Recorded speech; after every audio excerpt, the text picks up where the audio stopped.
तो मैं आपको बता रही थी कि किस तरह से आपने एक्सपेंडिचर में ये वाउचर फिल करना है। आपने क्या करना है, सबसे पहले अपनी पर्टिकुलर स्कीम सिलेक्ट कर लेनी है, जो मैं ऑलरेडी बता चुकी हूँ, HP 120-3617। प्रोजेक्ट हमेशा ब्लैंक ही रहेगा।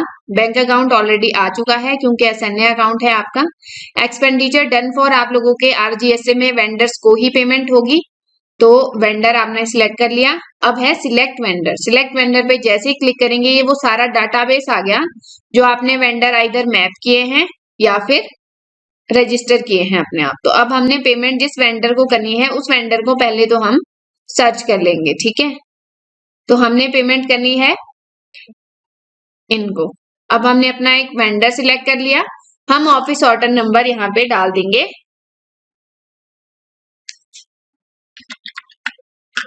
ठीक है। ऑफिस ऑर्डर नंबर होता है जो पर्टिकुलर वाउचर नंबर होता है, और किस डेट की वो आपकी वाउचर नंबर है वो यहाँ पे हम सिलेक्ट कर लेंगे, जिस भी डेट का है। एक्चुअल ट्रांजैक्शन डेट आज की ही रहेगी, ठीक है, क्योंकि लाइव पेमेंट ही होती है SNA के बाद। तो आपने यहाँ पे पेमेंट डाल दी। अब डाल दिया आपने टोटल अमाउंट कि कितने की पेमेंट आप उनको कर रहे हो। अब यहाँ पे आप डाल सकते हो पेमेंट का क्या बोलते कि किस चीज की पेमेंट कर रहे हो। जैसे मैंने यहाँ पे डाल दिया कि इनको सैलरी की हम पेमेंट कर रहे हैं। अब हम कंपोनेंट ले लेते हैं, एक पर्टिकुलर कंपोनेंट। जैसे हम कौन से कंपोनेंट में इनको पेमेंट कर रहे हैं, तो हम यहाँ पे डाल लेते हैं फॉर एग्जांपल प्रोग्राम मैनेजमेंट, ठीक है। उसके बाद expense type revenue means day to day expenditure, और कैपिटल मींस आप कोई बड़ी बिल्डिंग वगैरह बना रहे हो तो RGSA में मोस्टली सारा खर्चा रेवेन्यू में ही बुक हो रहा है आपका। उसके बाद आ गए हम अमाउंट या परसेंटेज। इसमें से आप दोनों में से एक चीज डाल सकते हो। जैसे हमने इनको 450 देना है, अगर आप 450 डालते हो तो देखो ऑटोमेटिक इसने 100% उठा लिया। अब हम करेंगे ऐड के बटन पे क्लिक। जैसे ही ऐड के बटन पे क्लिक किया ये टेबुलर फॉर्म में आपके पास शो कर जाएगा कि कौन से कंपोनेंट में आप पेमेंट कर रहे हो, कितने की पेमेंट कर रहे हो। अब आपने क्या करना है, सेव के बटन पे क्लिक करना है। जैसे ही सेव के बटन पे क्लिक करेंगे देखो नीचे आपके पास शो कर रहा है letter office order number exist, मतलब आपको लेटर ऑफिस ऑर्डर नंबर कुछ यूनिक बनाना पड़ेगा। तो हम बना देते हैं, ठीक है। अब हमने करना है सेव। जैसे ही सेव के बटन पे क्लिक किया देखो वाउचर नंबर ऑटोमेटिक आ गया। इसको आपने ओके किया, देन ये आपको आगे प्रोसीड करने के लिए पूछेगा। Expenditure detail save successfully, do you want to proceed with pay details, then you need to yes. Yes कर दिया। एंड यहाँ पे आप देख सकते हैं आप हर चीज आपके पास शो हो रही है जो मैंने आपको बताया था कि ऑपरेटर अगर आप नाम से बनाओगे तो यहाँ पे क्रिएटेड बाय उस ऑपरेटर का नाम आ जाता है कि किस ऑपरेटर ने ये बना रखा है, ठीक है। हर चीज आप एक बार चेक कर लीजिए फिर से।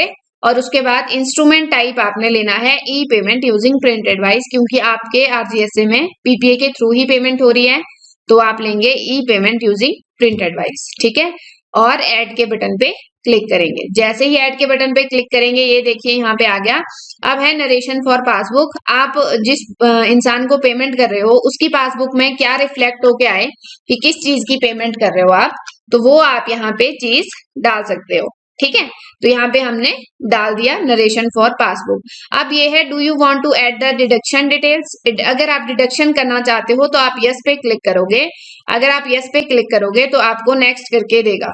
अब इस बिल में हमारी कोई डिडक्शन नहीं है तो हम नो करेंगे, नो कर लेंगे। उसके बाद कंफर्म कर देंगे। जैसे ही कंफर्म किया इस तरह से आपके पास ये पूरी डिटेल फिर से एक बार शो करवाएगा, आपको एक बार चेक करने का मौका देगा।